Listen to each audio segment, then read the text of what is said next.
আপনারা যারা WBSSC group ডির জন্য প্রস্তুতি নিচ্ছেন, আজকের এই মক টেস্ট 4 ভিডিওটি আপনাদের জন্য।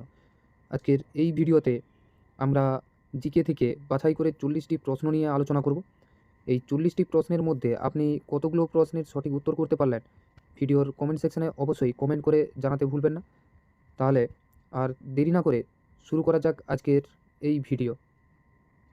আজকের প্রথম প্রশ্নটি হলো, ভারতীয় সংবিধানের কোন ধারায় রাজ্যের রাজ্যপালের নিয়োগের কথা বলা হয়েছে? ভারতীয় সংবিধানের কোন ধারায় রাজ্যের রাজ্যপালের নিয়োগের কথা বলা হয়েছে? আপনারা যারা এই প্রশ্নের উত্তরটি জানেন, ভিডিওর কমেন্ট সেকশনে প্রশ্নের দাগ নম্বর দিয়ে উত্তরটি কমেন্ট করে জানাবেন। এই প্রশ্নের সঠিক উত্তরটি হলো অপশান ঘ, 155 নম্বর ধারা। ভারতীয় সংবিধানের 155 নম্বর ধারা অনুযায়ী একটি রাজ্যের রাজ্যপাল রাষ্ট্রপতি কর্তৃক তার সিলমোহর ও স্বাক্ষরযুক্ত ওয়ারেন্ট দ্বারা নিযুক্ত হন। দেখে নেব পরের প্রশ্নটি। আজকের 2 নম্বর প্রশ্নটি হলো, কুতুব মিনার এর নির্মাণ কাজ কে শেষ করেছিলেন? কুতুব মিনার এর নির্মাণ কাজ কে শেষ করেছিলেন? এই প্রশ্নের সঠিক উত্তরটি হবে অপশান খ, ইলতুৎমিশ। কুতুব মিনারের নির্মাণ কাজ শুরু করেছিলেন কুতুবউদ্দিন আইবক, যেটি শুরু হয়েছিল 1020 খ্রিস্টাব্দে।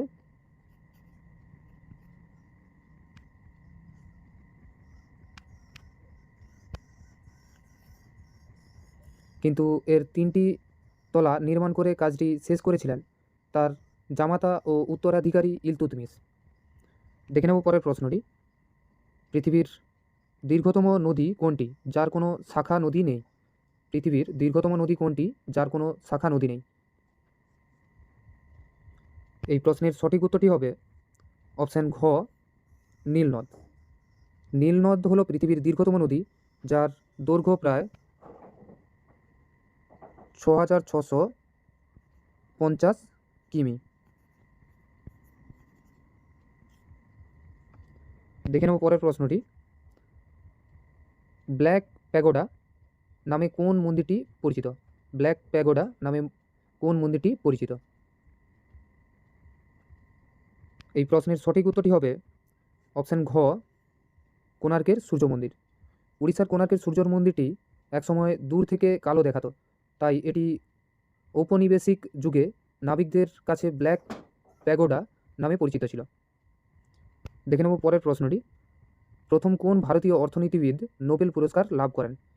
প্রথম কোন ভারতীয় অর্থনীতিবিদ নোবেল পুরস্কার লাভ করেন?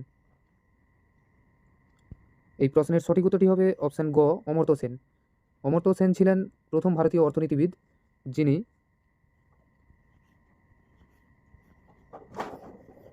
1998 সালে কল্যাণ অর্থনীতি এর ওপর তার কাজের জন্য নোবেল পুরস্কার লাভ করেন।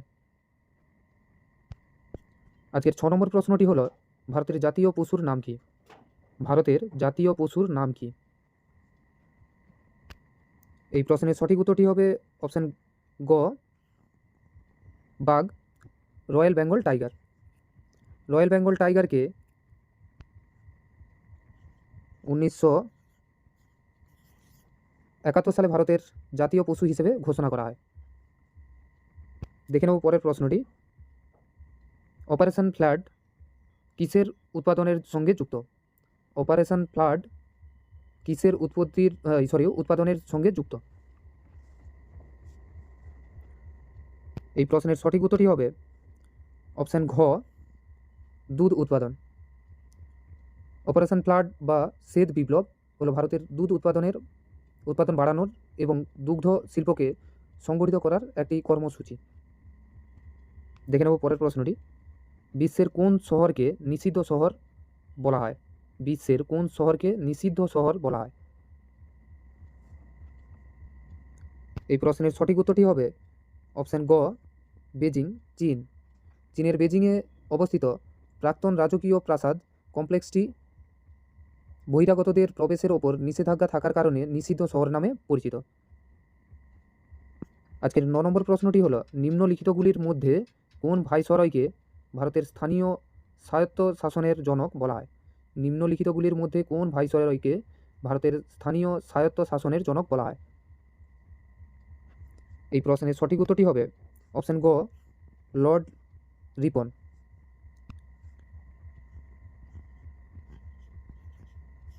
আঠেরোশো 82 সালে স্থানীয় স্বায়ত্ত শাসনের ধারণাকে শক্তিশালী করার জন্য তার নীতিগুলির কারণে লর্ড রিপনকে এই উপাধি দেওয়া হয়। দেখে নেব পরের প্রশ্নটি। ভারতের কোন রাজ্যের নিজস্ব সংবিধান ছিল? ভারতের কোন রাজ্যের নিজস্ব সংবিধান ছিল? এই প্রশ্নের সঠিক উত্তরটি হবে অপশান ঘ, জম্মু ও কাশ্মীর।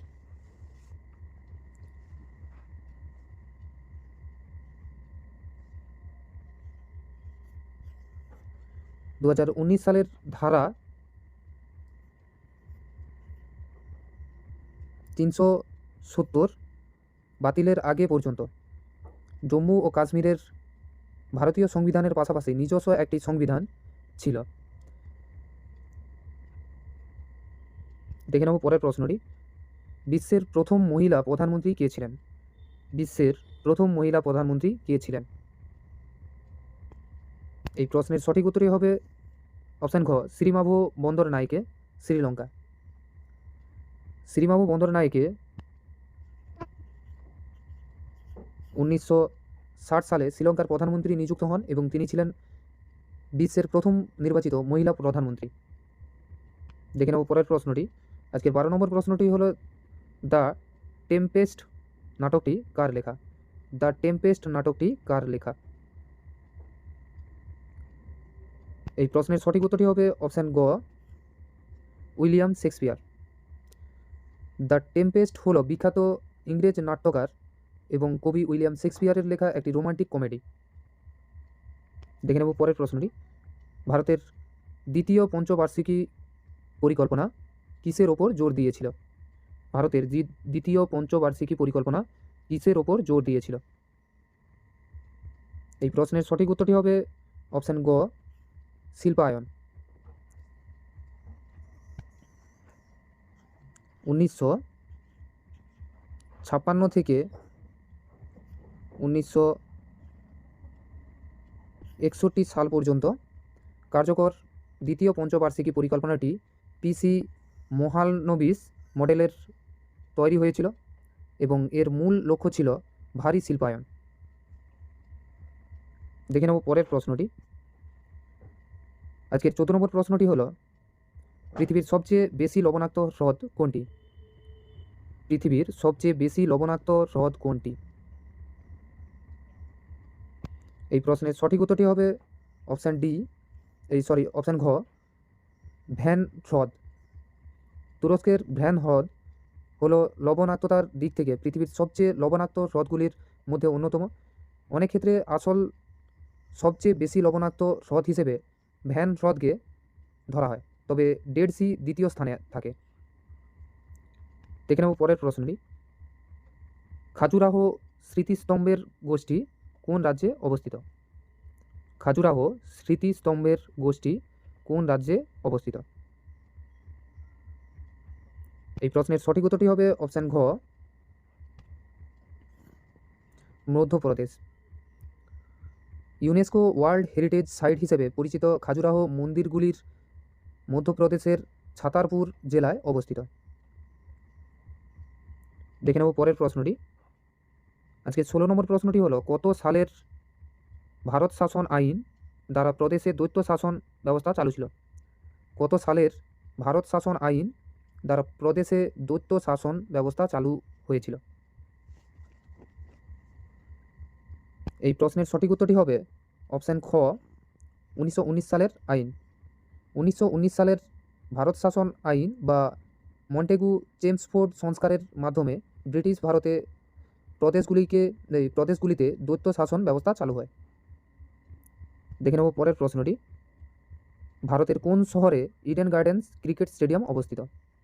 ভারতের কোন শহরে ইডেন গার্ডেন ক্রিকেট স্টেডিয়াম অবস্থিত? এই প্রশ্নের সঠিক উত্তরটি হবে অপশান গ, কলকাতা। ইডেন গার্ডেন্স হলো ক্রিকেট খেলার অন্যতম বিখ্যাত মাঠ যা পশ্চিমবঙ্গের কলকাতায় অবস্থিত। দেখে নেব পরের প্রশ্নটি। লোকসভার কোন অ্যাড হক কমিটির কোনো স্থায়ী সভাপতি থাকে না? লোকসভার কোনো অ্যাড হক কমিটির কোনো স্থায়ী সভাপতি থাকে না। এই প্রশ্নের সঠিক উত্তরটি হবে অপশান ঘ, joint parliamentary committee. Joint parliamentary committee, যাকে জেপিসি বলা হয়, এই জয়েন্ট পার্লামেন্টারি কমিটি হলো একটি অস্থায়ী কমিটি যা নির্দিষ্ট বিতর্কিত বিষয় তদন্তের জন্য গঠিত হয় এবং এর কোনো স্থায়ী সভাপতি থাকে না। দেখে নেব পরের প্রশ্নটি। ভারত সরকার কর্তৃক প্রধানমন্ত্রী ফসল বীমা যোজনা কবে চালু হয়েছিল? ভারত সরকার কর্তৃক প্রধানমন্ত্রী ফসল বীমা যোজনা কবে চালু হয়েছিল? এই প্রশ্নের সঠিক উত্তরটি হবে অপশান গ, 2016 সালে। ফসলের ক্ষতি বা বিপর্যয়ের বিরুদ্ধে কৃষকদের আর্থিক সহায়তা প্রদানের জন্য 2016 সালে প্রধানমন্ত্রী ফসল বীমা যোজনা চালু করা হয়েছিল। আজকের 20 নম্বর প্রশ্নটি হলে পৃথিবীর সবচেয়ে গভীরতম স্থান কোনটি? পৃথিবীর সবচেয়ে গভীরতম স্থান কোনটি? এই প্রশ্নের সঠিক উত্তরটি হবে অপশান ঘ, মারিয়ানা খাত। পশ্চিম প্রশান্ত মহাসাগরে অবস্থিত মারিয়ানা খাত হলো পৃথিবীর মহাসাগরের সবচেয়ে গভীরতম স্থান। আজকের 21 নম্বর প্রশ্নটি হলো মণিমণ্ডপ কিসের সঙ্গে সম্পর্কিত একটি স্থাপনা? মণিমণ্ডপ কিসের সঙ্গে সম্পর্কিত একটি স্থাপনা? এই প্রশ্নের সঠিক উত্তরটি হবে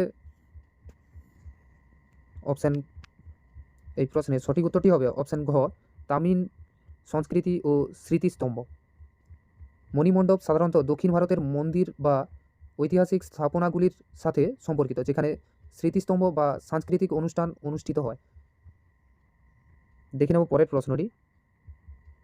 তহবিল স্থানান্তর প্রস্তাবের জন্য লোকসভার ন্যূনতম কতজন সদস্যের সমর্থন প্রয়োজন?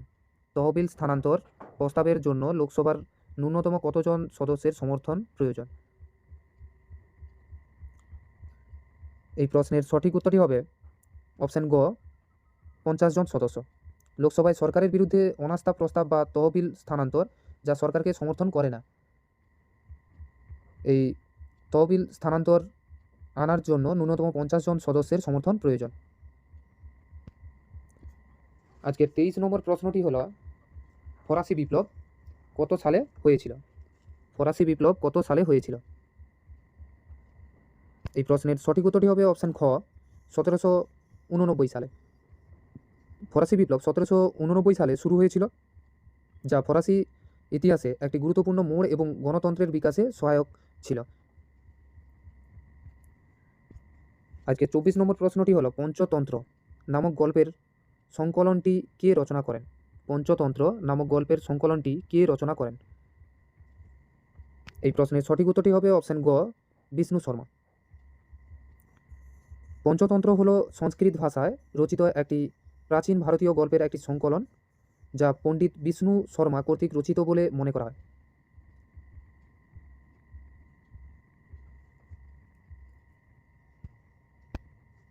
আজকের 25 নম্বর প্রশ্নটি হলো সুয়েজ খাল কোন দুটি জলরাশিকে সংযুক্ত করেছে?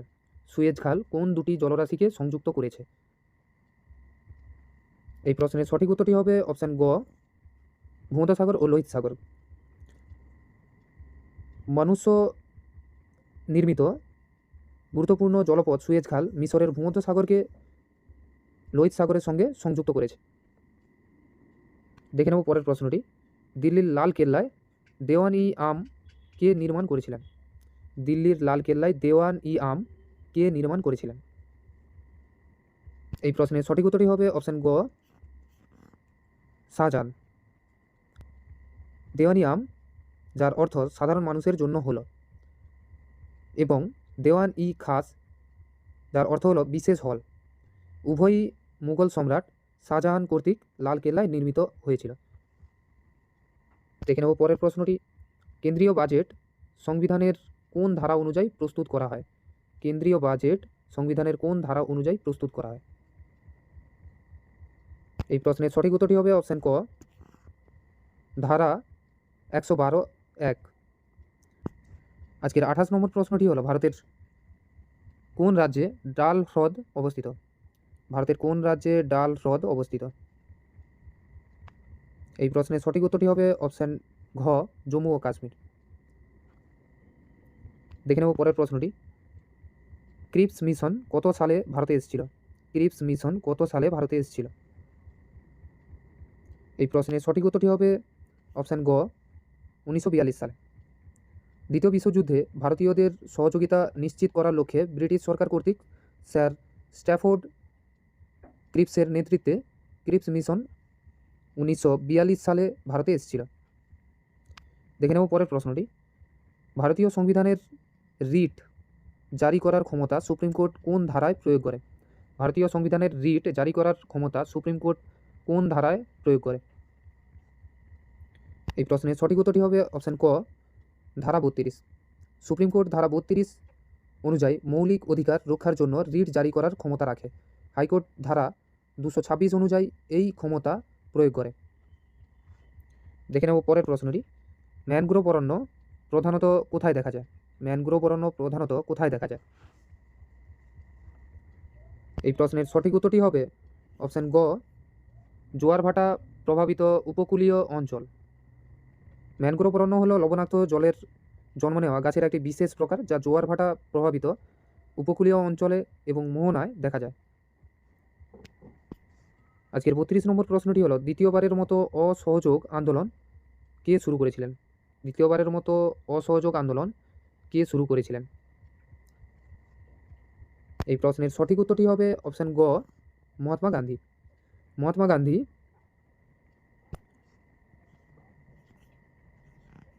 1920 সালে প্রথম অসহযোগ আন্দোলন শুরু করেন, তবে তিনি কখনোই দ্বিতীয়বার আনুষ্ঠানিক অসহযোগ আন্দোলন শুরু করেননি।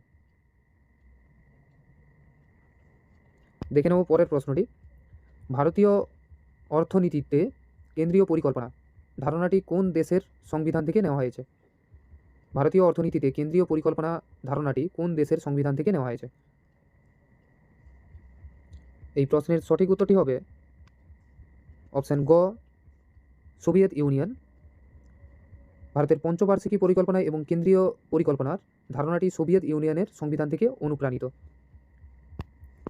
আজকের 34 নম্বর প্রশ্নটি হলো, লোকনৃত্য ডান্ডিয়া রাস কোন রাজ্যের সঙ্গে সম্পর্কিত? লোকনৃত্য ডান্ডিয়া রাস কোন রাজ্যের সঙ্গে সম্পর্কিত? এই প্রশ্নের সঠিক উত্তরটি হবে অপশান গ, গুজরাট। ডান্ডিয়া রাস হলো নবরাত্রির সময় পরিবেশিত গুজরাটের একটি ঐতিহ্যবাহী লোকনৃত্য। দেখে নেব পরের প্রশ্নটি, পৃথিবীর কোন গোলার্ধে মহাদেশীয় ক্রাস্ট বেশি পরিমাণে রয়েছে? পৃথিবীর কোন গোলার্ধে মহাদেশীয় ক্রাস্ট বেশি পরিমাণে রয়েছে? এই প্রশ্নের সঠিক উত্তরটি হবে অপশান খ, উত্তর গোলার্ধ।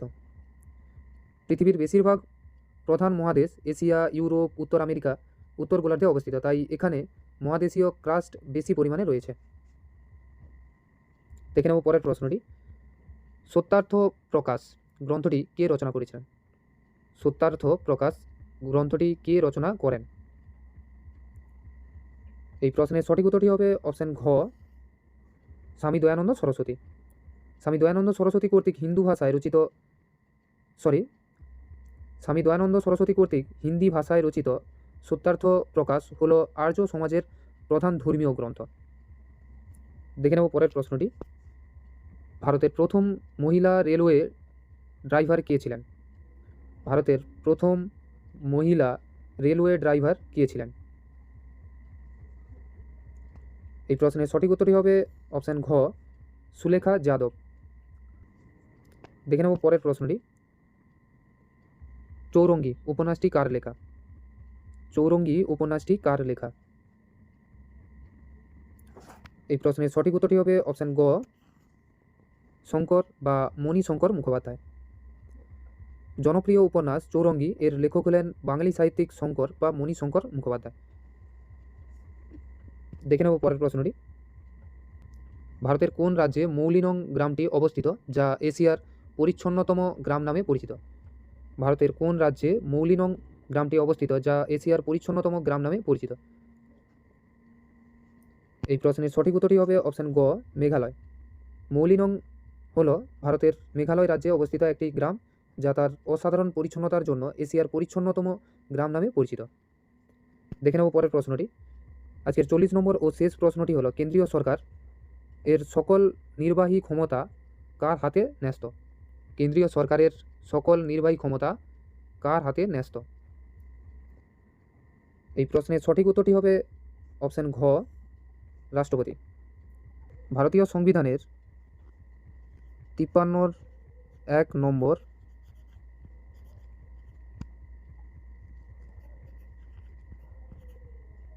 ধারা অনুযায়ী কেন্দ্রীয় সরকারের সকল নির্বাহী ক্ষমতা রাষ্ট্রপতির হাতে ন্যস্ত। সো এই হলো আমাদের আজকের 40টি প্রশ্ন। এই 40টি প্রশ্নের মধ্যে আপনারা কতগুলি প্রশ্নের সঠিক উত্তর করতে পারলেন ভিডিওর কমেন্ট সেকশানে অবশ্যই কমেন্ট করে জানাতে ভুলবেন না। তো আবার দেখা হবে আবার একটি নতুন ভিডিওতে। ততক্ষণের জন্য ভালো থাকবেন, সুস্থ থাকবেন।